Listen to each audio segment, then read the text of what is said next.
Hello, good evening, viewers out there. Welcome to the 1873 TV, your channel of choice. Hello, good evening, viewers out there. Welcome to the 1873 TV, right, your channel of choice. And hello, Mosadi.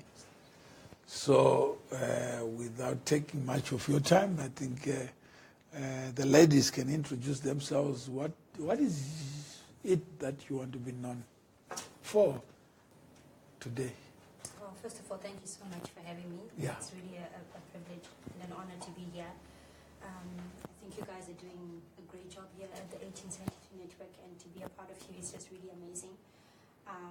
And so I do events in Africa. My portfolio is Ghana, Nigeria, Zambia, Zim, South Africa, Uganda, Tanzania, Malawi. Okay. When you say events, there are many event managers. I know, right? So we specialize in taking speakers into Africa. Okay. Different speakers into Africa, and we promote the events. From heaven, where the speakers come from? Actually, that's a very interesting question. Yeah. I'll tell you why. Because most of our speakers have been coming from outside of the country. Okay. So outside the country outside or of the, South of the Africa, continent? Of the continent. Okay. So we've had speakers from, we've had Richard Branson, Deepak Chopra, your big names. But what's really exciting is that as of this year, we've kind of sort of changed how we're looking at things and decided to take our own speakers from within Africa to Africa. Okay. And we've been... But how can you take people from Africa to Africa? So listen to this. What is interesting is that we are not very knowledgeable in terms of, according to our survey, we are not very knowledgeable about our own continent. Okay. And we're not very confident about tackling our own social-economic issues. Okay. So what we are doing is that we are, for instance, we've just finished the Africa for African Women. Okay. I think you helped with our media and our PR with that in East London. Yeah. And so we have Dr. Joyce Banda, we have people from Ghana, we have people from Kenya, different people that women that are getting together, and we are addressing our own issues. And for me, that's very exciting, and not just women, but men as well. I've actually got an event coming up in Ghana next month where we're taking Colin J. Brown. He is South African, and we're going to Ghana. We're going to talk about a culture, the culture of a company. Perfect. So for me, that's what's particularly exciting about this year. Perfect. Yeah. And Mosadi, she's one of my co-presenters, and maybe you can welcome in your special way. Dumelang Mzanzila, tseba gore lebitso la ka ke Mosadi wa Pula, mara ke originally from the city of Kimberley, but now ke mona le ngena. What I do basically, I'm a professional model in my spare time. Yeah. But I am a full-time business owner. I own a company called Mosadi Crown, and it sells what we do. I'm an online business that sells hair extensions. Okay. So that is my business. Which is Indian hair, Peruvian. All sorts of hair. I sell Indian, Peruvian, Malaysian. Those are the three types. So you are responsible for what Yuma Sekela is talking about. What is he talking about, Yuma Sekela? That African women, they love everything that is foreign. Oh, yes. You must tell him to listen to the song by Indie Ari called I'm Not My Hair. Yeah, I'm not my hair. Thank you. So tonight's show is really about improving literacy. And we are looking at the idea of empowerment. And not necessarily empowerment in isolation of the societal problems that we're talking about. And most of the problems that we face at the human level is really around what they call it poverty without defining it. They call it unemployment, they call it inequality. When you look at poverty and try to understand what it is, there is no address where a proper understanding actually exists, where wisdom and knowledge about poverty exist. What we do know is that there are people, maybe because of circumstances, that may not be able to exercise the choices that we associate with human progress. So where it means shelter, they may not have shelter, and what to eat, when to eat, and where to go, how to go, they don't have, they have limited choices. And the idea in Africa is because of the past that is not shared, where you have this black-white divide. There is an understanding somewhere that exists, and that is well established in people's minds, that there's a link between race and privilege. There's also a link between race and poverty. And the only way to cure poverty is to deal with this white or colonial question.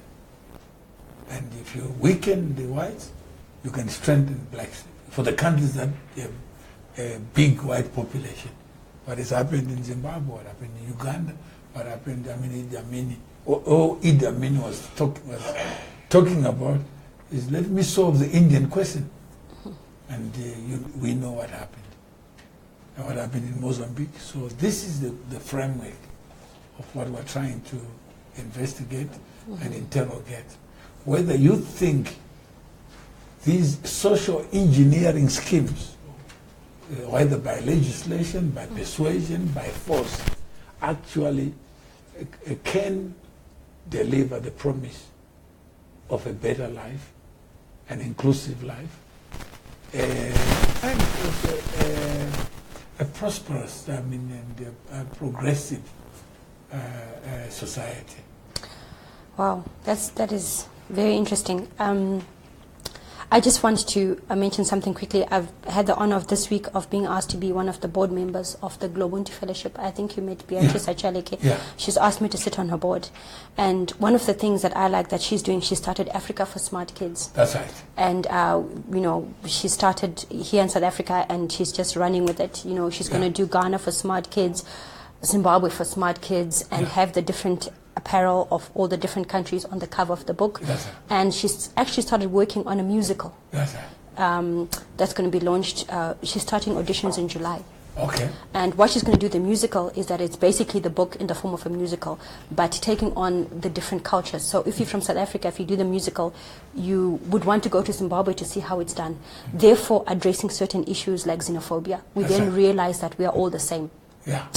One of the things I like about it is that it's promoting literacy. And I know that one of the areas particularly, and I'm a parent myself, I struggle to find a book that sort of promotes being proudly African. You even look at in fact, we had an extensive conversation with Beatrice. Yeah. And I said, what does an African look like? And we still could not find each other. Well, the book is out. The moment I say African, then I must be able to deal with this question. Yeah. And what does an African look like to you? I can't really pinpoint how an African looks like. I could say an African has dark skin, tall. Then I go that doesn't define an African. No, I go to Egypt. I go to Tunisia. I go and say, is Tunisia part of Africa? Libya, Morocco, South Africa. Yeah. Well, anyways. That's the issue that we're trying to deal with. This issue of limiting the African in us, to me. But it has to start with literacy.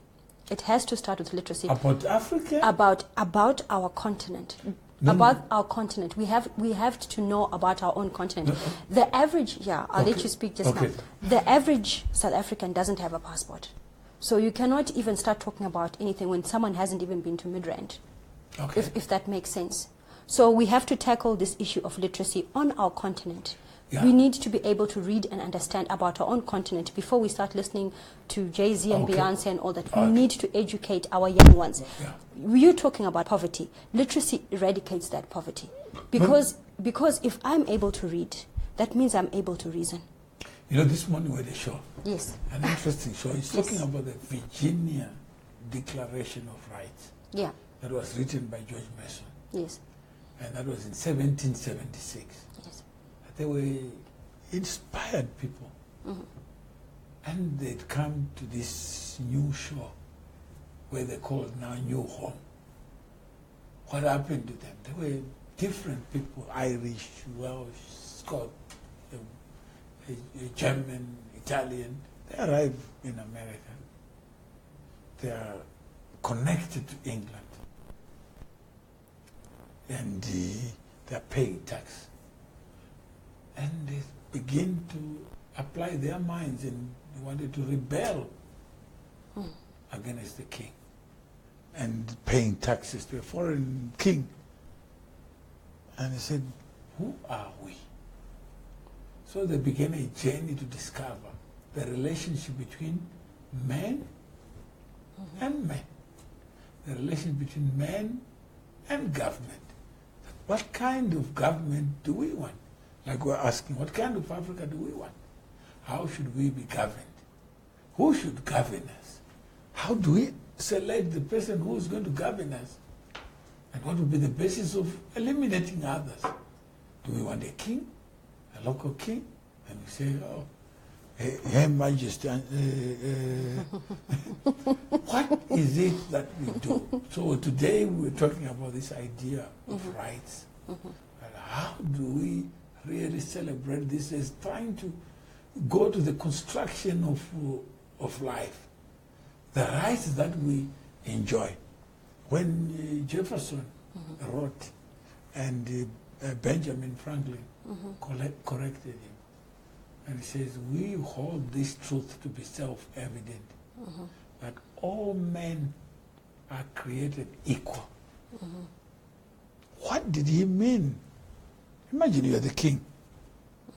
There's a document that comes before you. The second sentence of it, he said, we hold this truth to be self-evident, that all men are created equal. You are the queen. What would you say? That's a tough one. That is a really tough one. What would I say if somebody were to say that to me?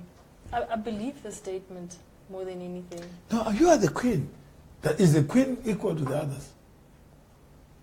No. She's a human being before she's a queen. No, because of this structure, yeah, it becomes other people. Whose structure? I'm saying there are people where the monarchy is alive.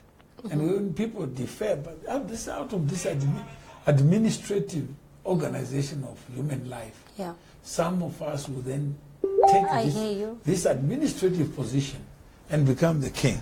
So this is rebellion in its crudest form. Because you are saying to me, I'm supposed to be the king or queen, and you are saying we hold this truth to be self-evident, that all men are created equal, when I'm not equal to you. You see, so that was a statement. They were rebelling, but not saying to the king that we don't like you. But they had to dig deeper to find the language that would make it so clear to anybody, including the king. So then we argue about our own societies, because there's a hierarchy in every society. That's right. So that was Benjamin Franklin, and that was if we take it back into Africa, it is the same. It is the same. We've got societies, and we've got hierarchies, and we've got order. But I'm saying that's what for us to deal with this American project that becomes #1 country in terms of economy, GDP, with 320 million, we have to understand it so that we study what would make us become like the next America. But before we're going out, we have to go within. If the enemy within is strong, the enemy without cannot do anything. First, we have to understand our own continent. We have to understand our culture. You know, I was speaking to a friend of mine, and this friend of mine travels a lot. And he was working for a company in the United Kingdom. And he was telling me, he said, Angie, in our company, before we go to Japan, before we go to America, before we go to anywhere in Europe, we are sensitized on the culture. But when it's time to come to Africa, there's no sensitization. It's just pack your bags and go and do business. In fact, we are coming there. I'm saying first we understand about universal things, about life. I mean, it can't be American life or European life or African life. We're human beings. If I go to the US, if I go to Japan, I see human beings like you. That's correct. This is what I'm saying. So there is something that is universal about human life. And there are things that are specific to certain people. But what we're talking about first is to frame the understanding. We have to abstract to say a human being is a human being. whether he's born in this area or in that area. A monkey is a monkey, a baboon is a baboon. But I can't confuse what a human being is. I can't meet with you and then suddenly discover that you don't look human. We have already been there. We have already come from societies where people denied other people, just human beings, to say, no, you are not equal to me. Therefore, I put a law to say, you can't do what I can do. So we have already been there. And we have overcome all these limitations on the founding principles that human life is not divisible. I can't have half a life of this, another life of that. That whoever you are, wherever you are born, if you are human, you deserve certain rights that are not given by another human being. So these rights of nature are self-evident because they are given for free. I can't have a mind that I apply for. I can't have ears that I apply for. There's nothing about me that I bought from a store. Anything that I put on my body is acquired. So we cannot go beg people before they say, no, I'm in Africa, they have a different construction. Because if we were meant to be different, we would not have the same blood. That's true. So we are human not because of where we are born. We are human because we are human. And there are rights of nature. Those rights that are given without any negotiation are those rights we celebrate. The right to life, the right to pursue happiness, the right even to get property, the right to liberty. And you would then decide, I want to be on this show. That's a choice. It cannot be exercised on your behalf or somebody speaks on your behalf. So there are certain things that are fundamental. Then we then go to what is it that, if that principle is not understood, it will leave a lot of people out of the system. And you are excluding yourself from the brains, the ingenuity, the creativity that is resident in each one of us. And history has taught that actually judging people is a futile exercise. You see somebody today in abject poverty, tomorrow he sees a billionaire. Somebody has dropped out of school and everybody is worried. Why do you get out of school? Says, I just don't like school. But tomorrow it becomes the biggest what? Entrepreneur in the world. So life is no automaticity where I say it's automatic that if I see you at this station... It's got no formula. There's no formula. Yeah. So if we celebrate the randomness, the unpredictability, like that a lot. The irrationality of life, the subjectivity of life, that we can just meet at the airport and tomorrow your life is different just because we've met. And most of our lives is accidents after accidents. But we never think the line of the accident, that there's some order in it. It's actually moving me.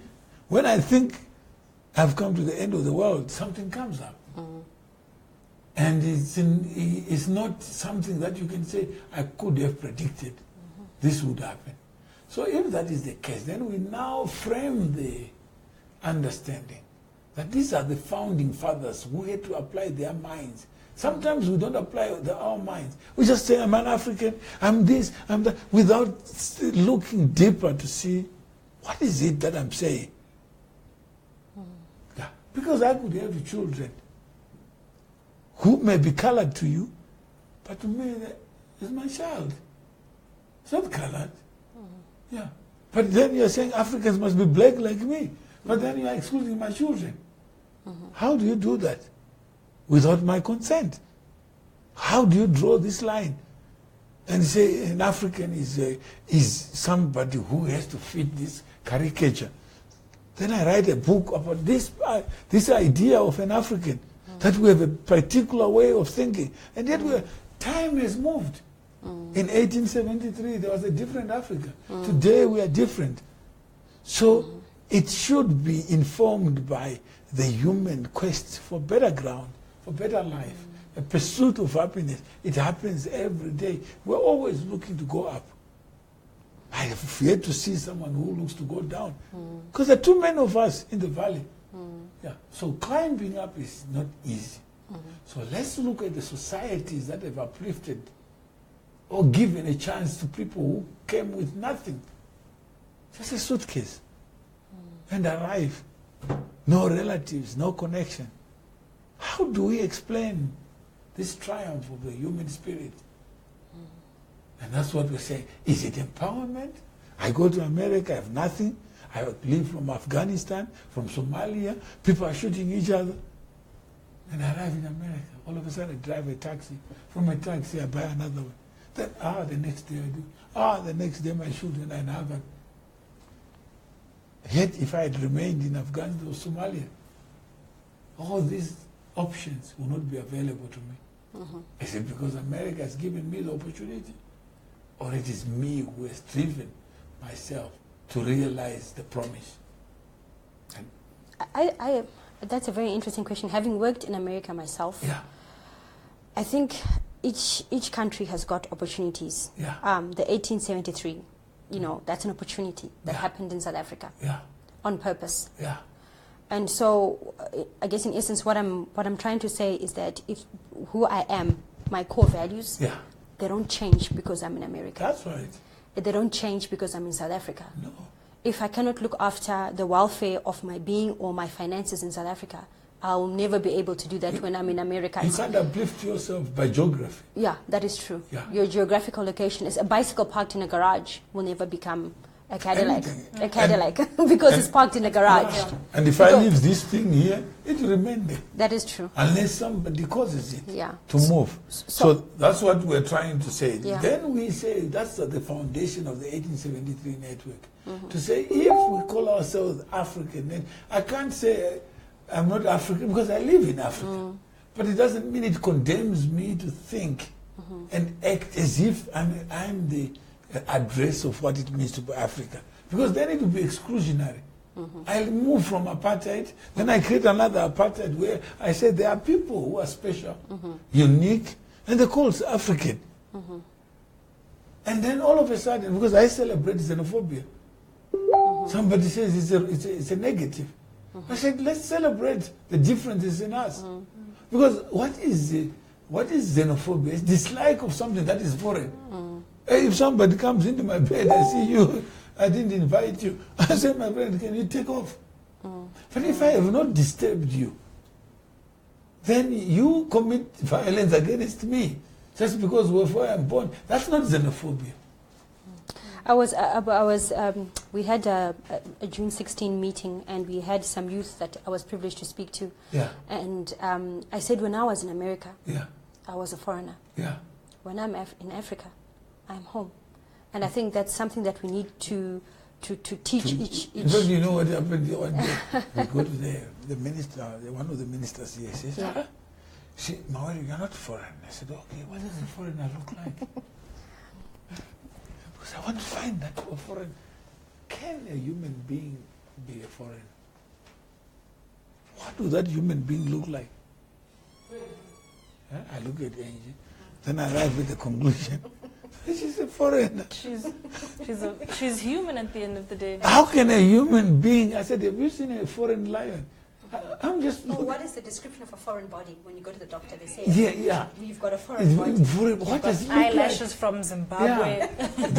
And if we educate ourselves about these terms that we use often to describe another human being as a foreigner, then and everyone is repeating it. And we are not saying, but what are you saying? What do I have to look at like for me to be human? What do you want me to change? Take off my eyes? I become blind or I can't speak. Then you say, okay, because you can't speak, I don't know who you are. Therefore, you must be South African. This is limiting. You're dividing human beings into this one, into the. Now you have this. Oh, we Africans, sons of the soil. What about this one? It's white. Some of these white people don't even know what Europe is. They can't even adjust one day there. Because when people left Europe, they left with one-way ticket. That departure was actually breaking the bonds that connected them. They came to Africa to create a new family like Americans. I can't say Trump is German. No. Yeah, you know, we can, this discussion could go one way or another because I think you know how I feel about that. Okay. You know, I feel very strongly about this. I'm just going to be like very careful. in terms of our white brothers and sisters, I feel as if more than often they've got options. In terms of, you know, choices, most of them have got dual citizenships. Their laws are kinder to them. They can travel around Europe. You know, I'm not grouping. I'm just giving like no, I'm saying is no age. A general opinion. Let me finish. You know how I feel about this. Okay, now let's get you. Even in terms of traveling around Europe. Okay. You know, it's the laws have been made with the exception, yes, with the exception of, you know, Brexit and all that. But the laws have been made easier to facilitate their entry and exit. Okay. You know, for instance, when you're in London, you can fly to Paris and go and have dinner and come back home. And I feel as if this is something, you know, that this is why I think the 1873 resonates with me. Okay. Our borders don't even make sense. We should be able to do the same. In fact, but you've touched on a big idea, which is, no, in fact, it's not just you who holds that idea. Yeah. That's why we need to contest ideas. This show is about contesting ideas, not taking everything for granted. Because even the idea that you are expressing, that, oh, there is a group of people who have pale skin. They're not even white. Because we know what white is. But this is just another human being walking on 2 feet. And they intimidate us that we then decide that they don't belong. It might not necessarily even be white. It could even be just, you know, someone who's black and is living in Africa but is originally from there. No. I'm talking about the laws, not necessarily the color of the skin. No, I'm saying is we're coming to the first thing was just to decide, to decide whether the Africa, who is an African? Because when we get over it and we accept that an African need not look like me, and I'm just too small to be the judge, and spend the whole enterprise trying to build a new apartheid system where I say you are not black enough, so you can't be African. Then I say there is a black way of doing things, and that becomes an African way of doing things. And even all blacks don't look alike anyway. They don't have to, because the world was meant to have diversity. This is part of creation, and there's nothing I can do to create a world of people who think and act like me. I have to accept that my thinking may be a lonely thinking. And it's just what I'm expressing. I'm not representing anybody. I'm just representing what has visited my mind. And that's the end of the story. So I can't say my views.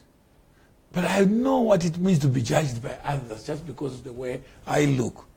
Then I become the next person who judges others just because the way they look. Tomorrow I could decide to be in Russia. And if there is a Russian, I'll take it. Russian passport, I'll take it. And live there. If it advances my interest just to being alive, I know I'm going to die. But the stage where I live is not mine. Yeah, I can't say it's mine because I am here. Because when I'm gone, even the house I live, I accept it's not mine. It will remain. Other people will move into it. And there's nothing I can do to stop it. There's nothing you can do to stop it, but you can leave a legacy. So your name will still be attached to that. My name will be there. There'll still be some sort of association. No, I'm saying whatever it is, that is no longer. There's nothing I can do within my power to maintain it. Other people will remember me. That's true. And they have the choice to do so in whatever form they decide. But I can't decide for them because that is not my choice. Yeah. But what we are dealing with is this idea that there is a category of humanity that must be excluded from this commonwealth of nations, from this community of Africans, that if there is somebody who looks like different from me, should I celebrate that difference? Should I condemn it? And say, no, there's a mistake. You go back to Europe because that's where your forefathers came from. But I just want to be here. If my choice to be here, and my choice is to imagine you fall in love. Are you married? No, no. Yeah, so imagine tomorrow you fall in love with what? With an Englishman. And you decide to move to England. Surely should we decide for you who you fall in love with? Because it makes sense for us, for you to be married to a black man. Who do you want to be part of that civilization? Where your choices are limited because of what I think or what my judgment is. Then I go to schools educating children that when you see a black face, that's an African, wherever he's born. Huh? Then tomorrow, I judge you based on your skin color. And then the brotherhood of us or the sisterhood or whatever it is lost in this idea of creating a Puritan, black, white, whatever, African. I don't know what it means to be African because I've seen a lot of shades. Barack Obama is what? What is he? He's African. He's African. His father is African in the normal definition. You take the what? The nationality of your parent. If he goes to Kenya now and say, my father is what? I think one of the biggest challenges, who we are as Africans, as for a long time was defined by a lot of different things, a lot of colonial or apartheid, whatever you want to call it, influences. And I think, people are coming into our own, redefining our identity. And it's starting to happen on the continent. And so, having this conversation. That's what we're saying. Let's promote the, because it doesn't mean I'm against your view. What I'm saying is let these ideas come out so that we promote a better understanding of citizenship. Because it doesn't make sense to me that I can be the person who judges who should be African. Because I was not judged. I didn't choose to be born here, but that's what it is. So I celebrate the fact that I'm here, but I still can make choices to absent myself from Africa and still live a full life. I think, one of the interesting things is that if you ask, even particularly, young Africans, and this is across board, black, white, yellow, purple, blue, that's right. alien. If an alien wants to be associated with Africa, hey, if you ask them, about Africa, or for instance, I was speaking to my Sunday school, and I was asking them, I say to them, define what a princess is. That's right. And they're like, Princess Sophia, because that's what they see on TV. That's right. They see Princess Sophia, and while I was at Disney, a few years before I started working there, they introduced a black princess. Yeah. And coming from Africa, I didn't understand. I was like, what is all the noise about? That's right. I didn't understand that. But now in hindsight, when I'm now seeing what is projected on TV, blonde hair, blue eyes. Yeah. I think you're teasing my friend earlier about her hair. But that is what is projected now in terms of what a princess looks like.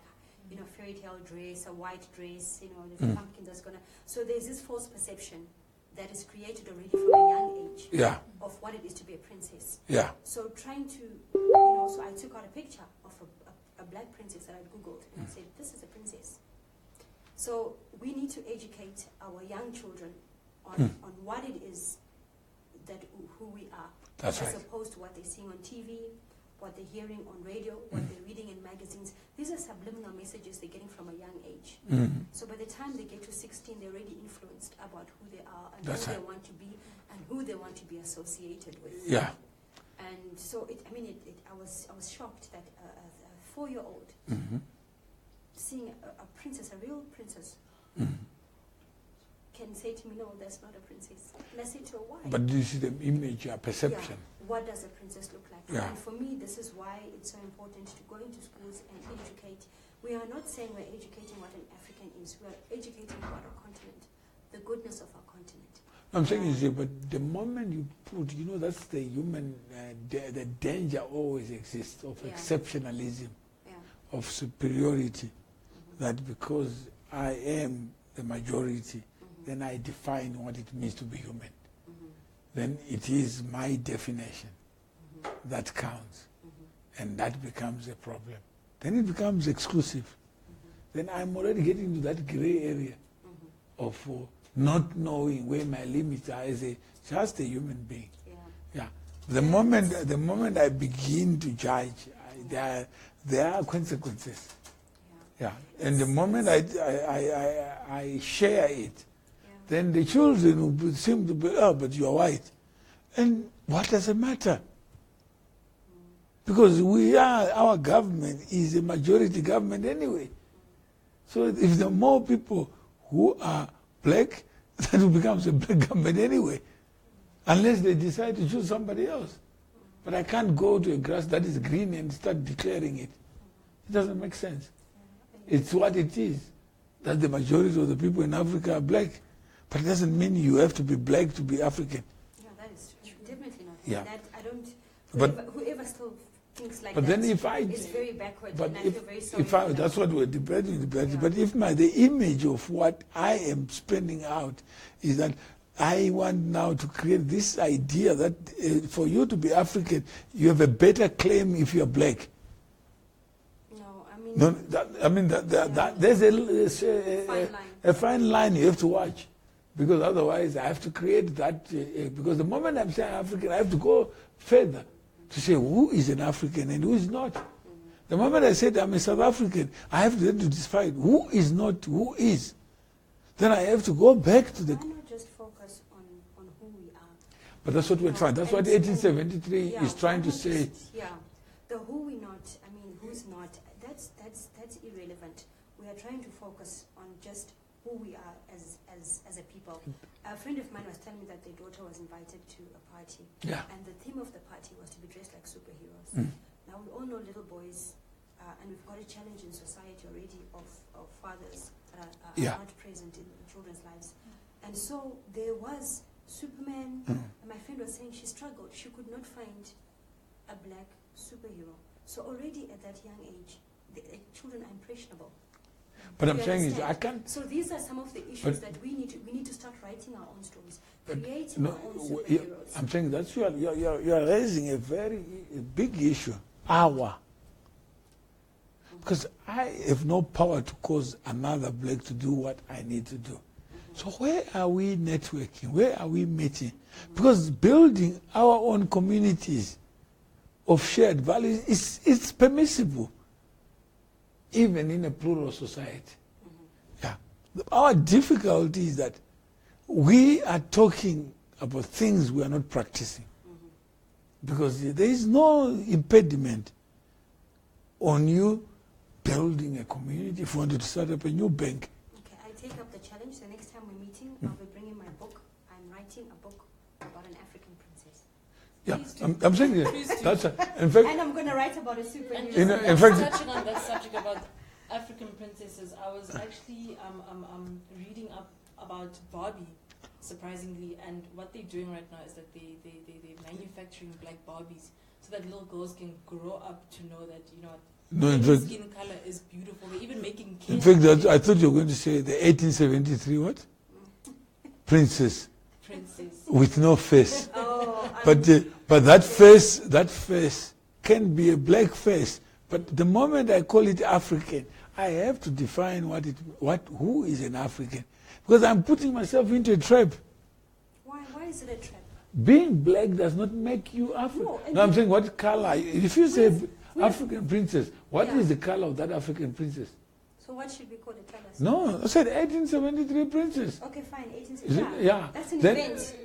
That's an event. It should be a pageant. A beauty pageant. Yeah, that's right.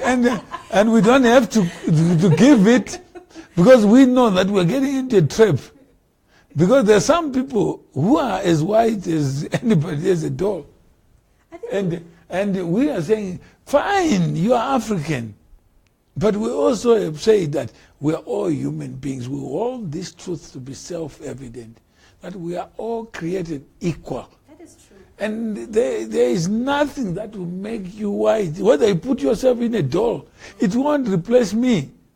It won't change who I am. And if I am forward-looking, if I have my own values, I will pursue what I need to pursue. Not because you have called a doll this, you have done this. This is my choice. I have a choice to be who I am. If I want to be white, I can paint myself and become Michael Jackson. It doesn't matter. That's your choice. I think we established that fact earlier on in our conversation. Yeah. That being African, it's not being white, it's not being black. Yeah. But in terms of, we've got, in our societies, we have got societies within our societies. Yeah. And what I mean about that is that we need our young black children to be confident about who they are. That's what, as a human being. As a human being. I don't want them to be in darkness. Then you say, but it's midnight. Who is black? Who is white? Mm-hmm. We are all human beings. Mm-hmm. Let's celebrate our differences. Mm-hmm. Like being black does not make me less human than you. Mm-hmm. Let's build characters and personalities around that idea. Rather than for me to start apologizing. I'm black doll. Who cares? Build your own doll. I can build my own. But I can't call it African. I think what you were saying is changing mindsets. It will take some time. And even if we look at our progress, which is a completely different conversation, even if we look at our progress on the African continent, it's all, haphazard. But you'll be shocked that this conversation is leading people, because we have different views. That is true. That the people who are viewing us, we don't know who they are. We are just talking normally. We don't have anything. But these arguments are as old as human existence. So there are people right now who are beginning to think, okay, so what do I call my doll? I know what AG say, that we need to have this character and personality called African. And we want to mold it, we want to create it, we want to make it self-evident who is and who is not. We want to build this character called African, confident African. Where do we start? And that's what the show is about. I think literacy, without a shadow of doubt, literacy, education is of paramount importance. Yeah. And I've had the privilege to travel, around the world. Yeah. And there's one thing that always remains, is just being a decent human being. Yeah. It doesn't matter what color you are, just being a decent human being. And so, in terms of literacy, if we educate, and whichever level that you're at, if you think, look, I'm not university material, there's technicons, there's so much, there's beauty schools. That's the beauty of it these days. It's just that, when we were growing up, it was, either one way or the other. That's right. But now there's all these opportunities that are available to all of us. And the power you have, like what you're talking about, having these seminars, this knowledge building experiences. It's not an event. So you're not an event. You're building our capacity to think and to benefit from other people's experiences. Because this is just shared experiences. You are bringing people to Ghana to share 60 years of independence. What does it mean? What is the world thinking about leadership? What is the world thinking about entrepreneurship? What is the world thinking about being a woman? What is the world thinking about being who I am? So these experiences then inform these gatherings. And you are already bridging that, making Africa smaller. Breaking all these boundaries. Because tomorrow you fly, within hours you're in Ghana. When you're in Ghana, who are you? You just change. That's true. There's nothing that changes. But when you are there, it would be remiss for somebody to say, I see a foreigner, I spot a foreigner. Say, spot me away. I'm just myself. So there is nothing. When you arrive, you are as Ghanaian as anybody else. This is what I'm saying. Yeah, that is true. This is what I'm saying. It starts from a young age. Yeah. They don't know. That's they right. hear in the communities people speaking, that's a foreigner. Yeah. That's, Yeah. But if we follow that trend, we'll never escape the mischief of this separation, of these these small cartels, these small clans or what the village cartels, and these tribes, and then they mushroom themselves and they overpower everybody. They say, oh, we all want to be this, we all want to be Shona. Then what? Huh? Like my son, I was saying, see, my friend, you can speak Shona, that's fine. But look at where the cash is. If the cash is in Shona, perfect it. But if it's in English, please learn it. Because you can always speak Shona. But man, you can't speak that language without knowing where to get it. So you need to understand the language of commerce. What do I need to say? I need to have value in this marketplace. I have a small market. Imagine Zimbabwe, 13 million people. You're a mosquito. Africa, 1.2 billion people. That's power. You can't call yourselves United States. South Africa is united, is it? It's not United States. How many tribes were organized into little republics? So the first project to bring Africans together is in South Africa. While Sudan, they broke up. So how do we build these inclusive communities? And where is this idea of empowerment that because you're white, then I slow you down so that if I drive fast? Have you ever seen that in real practice? Where I slow someone else so that I take your eye so that I see with your eye. Huh?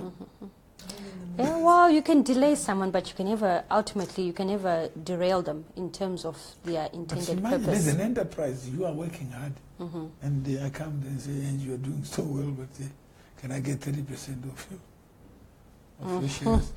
Then you look at me. I understand what you're saying then now. Then you look at me and say, please, what are you saying? I'm saying, I want to harvest. What? Oh, you're sweating. Okay, please keep talking. I understand what you're saying. And you know, these are policies that are put into place by higher powers. No, it's not higher power. There's no government that is higher than you. You are the citizen. I understand. When I say higher powers, I think you understand what I'm saying. No, that's what we're trying to educate people. Where is this higher powers? Well, we're talking. Where is it coming from? Okay, what word would you rather us use? I'm thinking the higher power. We still need to use a word. So which word would you rather us use? The higher power is the individual. That's you. You understand that, and you and I are at the same level of thinking. For the average layman, what word do we use? No, because that word, we're trying to put it the way it doesn't apply. We have created, imagine you elect me, then I become a higher power. Where? And yet you are the one who elected me. I understand that and I get that. But in terms of, we're talking, I know that we kind of, I know how you are. And I think at the moment we're talking about black empowerment. Is that correct? Yeah. BEE, so to speak. Yeah. So, indigenization, citizen empowerment. Yeah, this is what we are currently talking about. I see that. That's very interesting. Because there is the understanding is not the higher power.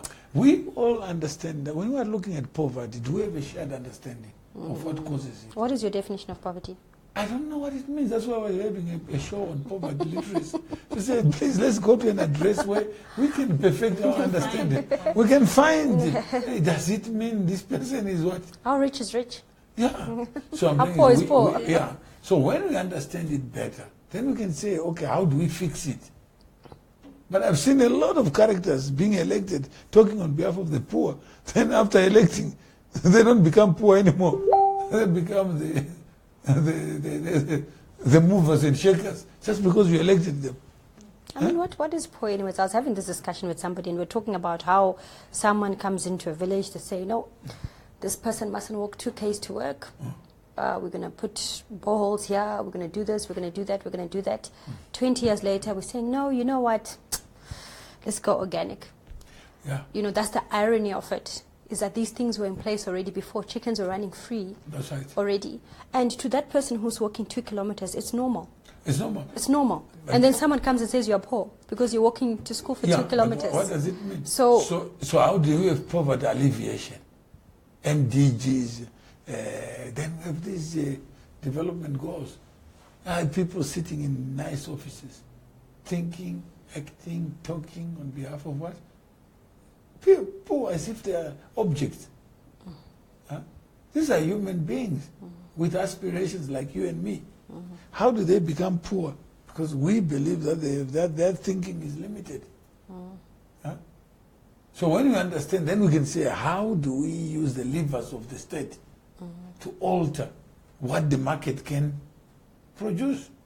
Then we say, okay, where do we start? Imagine I got 56 million. Where do I start? Who can benefit? Any administrative system that is done by human beings, do you trust it? No. Do you trust yourself to be objective? Imagine I was given a job to choose 20,000 people in a population of 56 million.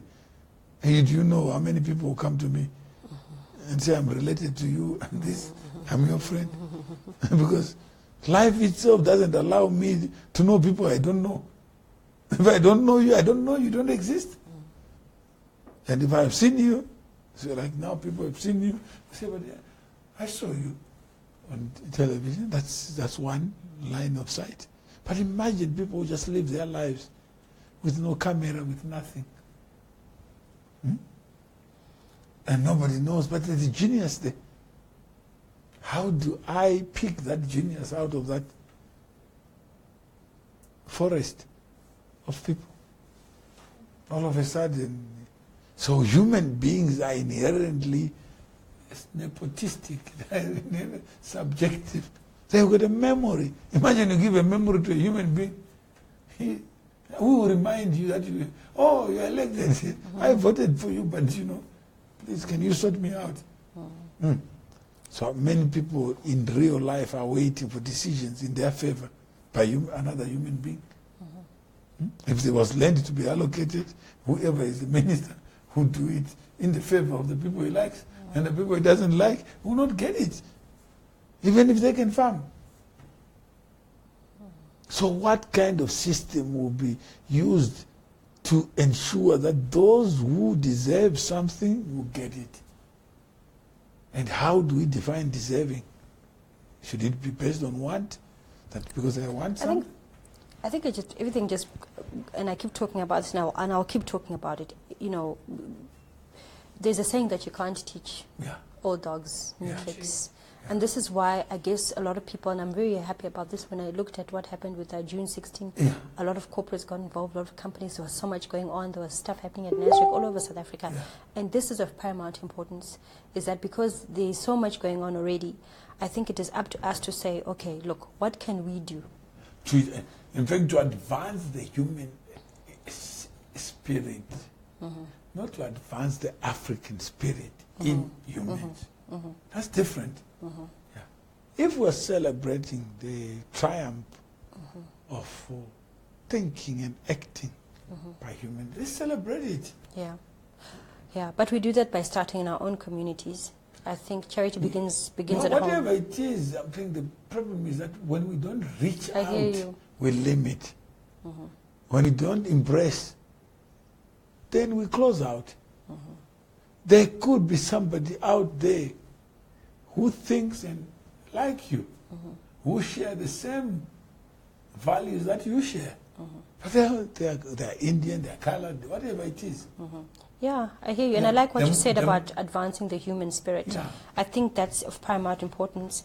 And I think it goes back to whatever it is that we're creating, whether it's businesses, whether it's literature, to create something that is universal, that is global. That is not limiting. That is not limiting.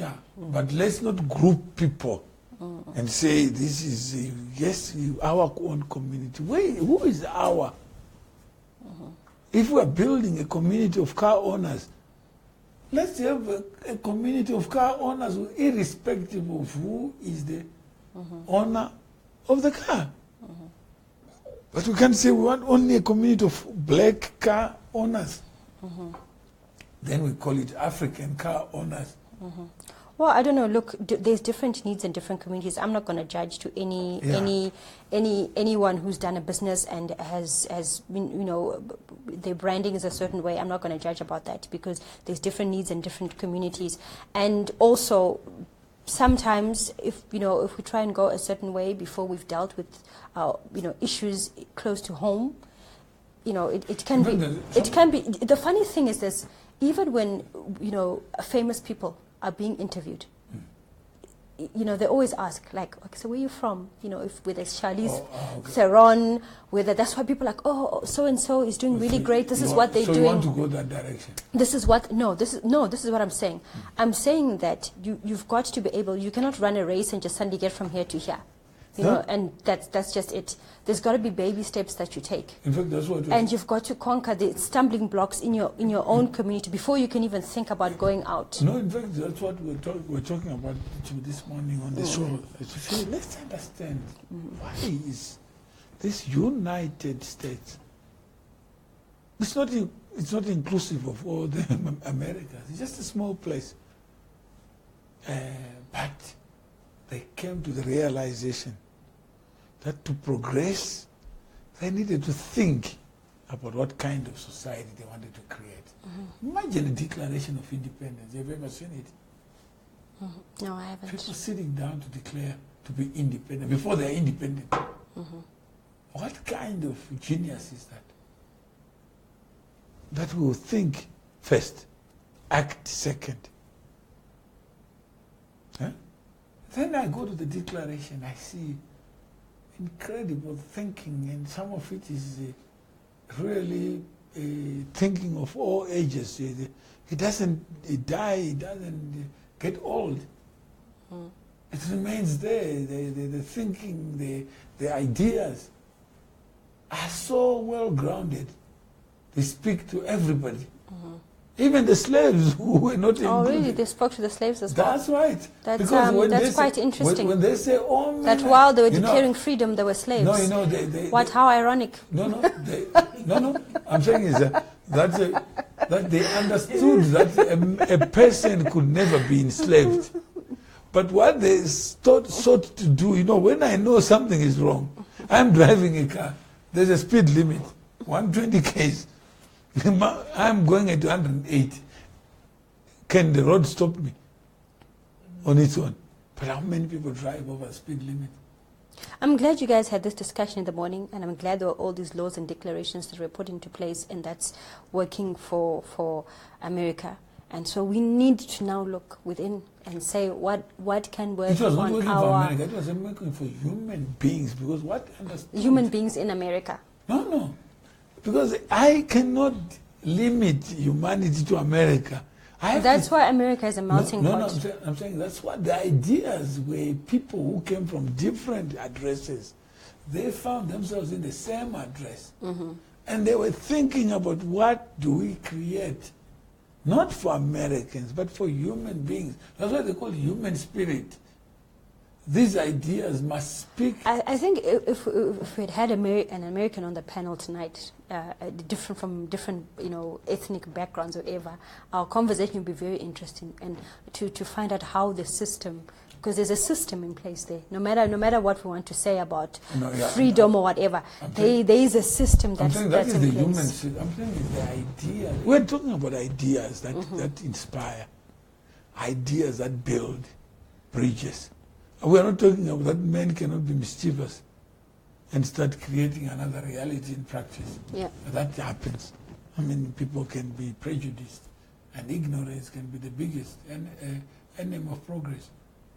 And ignorance can manifest in racism, it manifests in so what do we do about ignorance? That's why we need literacy. That's why but the literacy cannot be around the same limitations that brought the other prejudice. Because for me to create something, I can't then be the author of prejudice. What kind of literacy then should we be having? That's right, the human literacy, to say there are certain building blocks that unites us, not divide us. And what are these building blocks? Okay, so when is the book coming out? I'm saying we're saying your book. When is your book coming out? It's already there. It's already there. When is your book coming out? No. You see, now yeah. I've taken my challenge. You need to take your challenge. No, I've already written a book. You haven't written it. No, we'll talk about the one we're talking about now. No, that's when I'm not talking about that one. I said when minds meet. Yeah.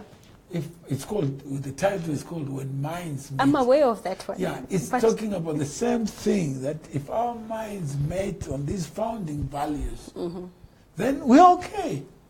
Because we'll be talking about something that is what? That speaks. Now, how would you take that to a 3-year-old? That's what I'm saying. Or a 4-year-old? Yeah, that's now we're talking that, my friend, when you're standing up, you're standing up as a human being, not as an African. So that is the book that I want. Yeah. The one for the 4-year-olds and the 5-year-olds. Yeah, but because we need to break it down. No, I'm saying is that's what first assume you are the 4-year-old in terms of this literacy, because we're all in the kindergarten. Because otherwise, if we knew what we're discussing, there's no point of having this show. Yeah, that is true. Yeah. So we are saying that we are zero. We are so accustomed to these silos that, yes, I have my community and you belong, you don't belong, I have my people. So let me build a circle around myself of things that I am comfortable with. Now, this message that you're saying is power-packed, it's inspiring. Even as I'm listening to it, I'm getting nuggets. But what I'm saying is, how do we take this message to the average lady? That's what you may discover, that you are the best average. If you understand it. How do we take it to the No, we have not taken it to you. Yeah. Because you are now refusing to be average. But let's have. But that's what you said. Okay. Let's. Yeah, we're equal. So we are saying that in terms of knowledge, our tanks may not be full. The others may be half empty. Half full. It depends on who is talking. But let's actually, the viewers out there, please do comment on Zimbabwe Today. This is your show. All we are saying is, let's broaden the conversation. There are no easy answers. And let's not reduce it to versus me versus you. No. We are just representing all the ideas. And those ideas need to be tested. So if we have said something new that you think has not been said before, let's pack that one.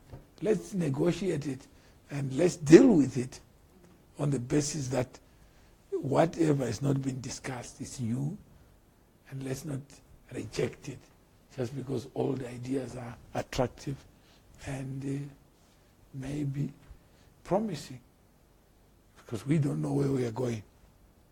Life takes us anyway. It does. Takes us to different destinations, meet different people. So what I think is what the universe is. Tomorrow changes.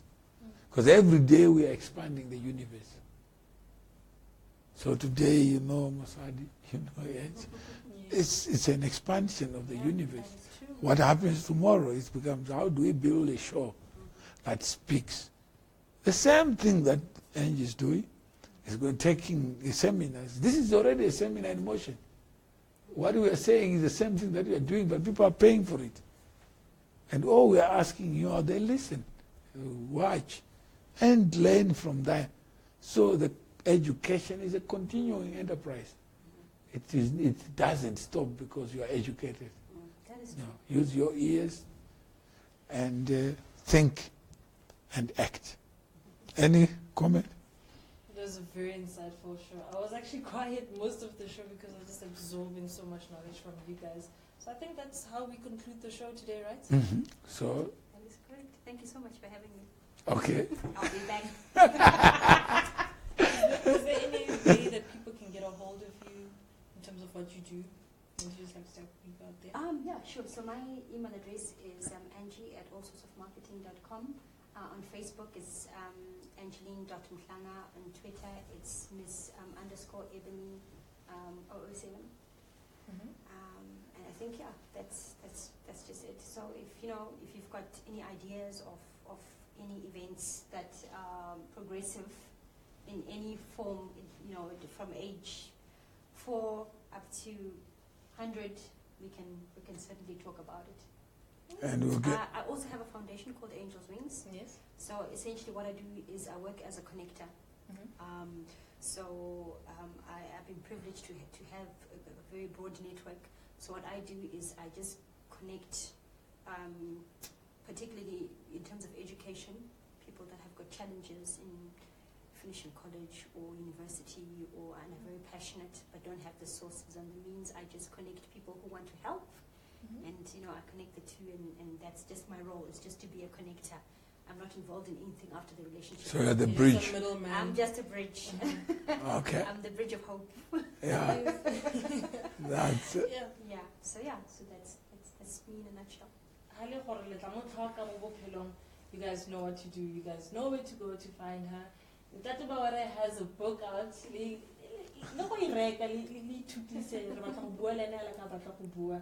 Now you guys know where to find me. My handle is _Masadi on Instagram. on Facebook. It's Ri Mosadi wa Pula Maraekwa. Today has been a very insightful show. I hope you guys took a bit of knowledge home. Guys, unlearn and learn new things. The brain is always hungry for knowledge. And more importantly, be proud to be African. Home at the same time with a different panel. But from us, it's time for us to say bye-bye.